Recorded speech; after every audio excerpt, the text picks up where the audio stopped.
Hello friends, இன்னைக்கு நம்ம வீடியோவில் பார்க்க போகிற விஷயம் ரொம்பவே முக்கியமானது. குவைத் மற்றும் முழு கல்ஃப் நாடுகளையும் பாதிக்கக்கூடிய ஒரு பெரிய நிலைமை உருவாகி கொண்டு இருக்குது. அமெரிக்கா மற்றும் ஈரான் இடையிலான பேச்சுவார்த்தைகள், ஹர்முஸ் நீரிணை பிரச்சனை, உலக எண்ணெய் சந்தையின் எதிர்காலம், குவைத்தில் வேலை செய்யும் நம்ம மாதிரி வெளிநாட்டு தொழிலாளர்களுக்கு இதன் தாக்கம் எப்படி இருக்குன்றத நம்ம முழு விவரத்தோட பார்க்க போகிறோம். வீடியோவை ஸ்டார்டிங்லேருந்து எண்டிங் வரைக்கும் ஸ்கிப் பண்ணாமல் பாருங்கள். இது உங்களுடைய வாழ்க்கையோட தொடர்புடைய தகவல் தான். இப்போ கல்ஃப் நாடுகளில் என்ன நடக்குதுன்றதை பார்க்கலாம். குவைத், சவுதி, யுஏஇ, கத்தார் போன்ற நாடுகள் எல்லாமே ஒரு வெயிட் அண்ட் வாட்ச் நிலையில தான் இருக்கு. எதுக்காகன்னு பார்த்தீங்கன்னா, அமெரிக்கா மற்றும் ஈரான் இடையே நடக்கும் தூதரக பேச்சுவார்த்தைகள், இந்த பேச்சுவார்த்தை வெற்றி அடையுமா இல்ல தோல்வி அடையுமா அப்படின்றதுதான் பெரிய கேள்வியா இருக்குது. இந்த பேச்சுவார்த்தை தோல்வி அடைந்தால் மீண்டும் தாக்குதல்கள் தொடங்க வாய்ப்பு இருக்கு. அதனால் தான் கல்ஃப் நாடுகள் ஹை அலர்ட்ல இருக்கிறாங்க. இப்போ முக்கியமான விஷயம் என்னன்னு பாத்தீங்கன்னா, ஹர்முஸ் நீரிணை தான். உலக எண்ணெய் வர்த்தகத்தில் சுமார் 20% எண்ணெய் இந்த ஒரு பாதை மூலமாக தான் செல்கிறது.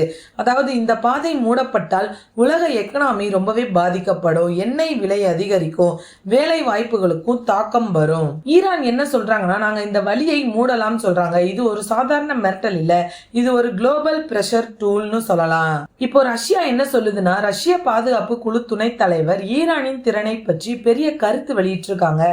ஈரான் ஏற்கனவே ஒரு சக்தி வாய்ந்த ஆயுதத்தை வைத்திருக்கிறது.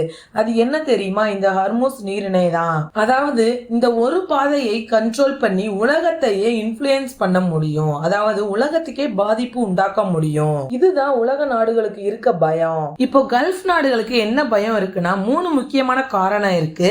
அணு தொடர்பான பேச்சுவார்த்தைகள் மட்டும் போக்கஸ் ஆகும். அமெரிக்கா மற்றும் ஈரான் பேசுவது யுரேனியம் சுத்திகரிப்பு பத்தி மட்டும் தான் பேசுறாங்க. ஆனால் மிசைல் சிஸ்டம், ப்ராக்சி குரூப்ஸ் இதை இக்னோர் பண்றாங்க. இந்த டீல் மூலம் ஈரானுக்கு நேரம் கிடைத்து அது இன்னும் பவர்ஃபுல் ஆகும் என்ற பயம் இருக்குது. மேலும் முக்கிய செக்யூரிட்டி முடிவுகளில் கல்ஃப் நாடுகள் இன்வால்வ் ஆகாமல் அமெரிக்கா தனியாக செயல்படுவது அவர்களுக்கு பிடிக்கல. இந்த டென்ஷன் நீடித்தால் எண்ணெய் விலை உயரும், பிளைட்ஸ் பாதிக்கும், வேலை சந்தை அன்ஸ்டேபிள் ஆகி குறிப்பாக குவைத்தில் இருக்கும் இந்தியா, பாகிஸ்தான், பங்களாதேஷ் போன்ற வெளிநாட்டவர்களோட வாழ்க்கை பாதிக்கப்படும். ஃபியூச்சர்ல டீல் சக்சஸ் ஆனா டென்ஷன் குறைந்து ஃபிளைட் நார்மல் ஆகி ஜாப் சேஃப் ஆகும். ஃபெயிலியர் ஆச்சு அப்படின்னா அட்டாக்ஸ் மீண்டும் ஆரம்பித்து ஹர்முஸ் க்ளோஸ் ஆகி கல்ஃப் எக்கனாமி ரொம்பவே பாதிக்கப்படும். இதனால் உலக அரசியல் நம்ம வாழ்க்கையை நேரடியாக பாதிக்கிறது. அதனால கல்ஃப் கண்ட்ரீஸ்ல வேலை செய்யறவங்க எப்பவுமே அப்டேட்டடா இருந்து பேனிக் ஆகாம அவேர்னஸோட இருங்க. ஃப்ரெண்ட்ஸ், இந்த வீடியோ உங்களுக்கு ரொம்பவே யூஸ்ஃபுல்லா இருக்கும்னு நினைக்கிறேன். மறக்காம நம்ம சேனலை சப்ஸ்கிரைப் பண்ணிக்கோங்க. தேங்க்யூ.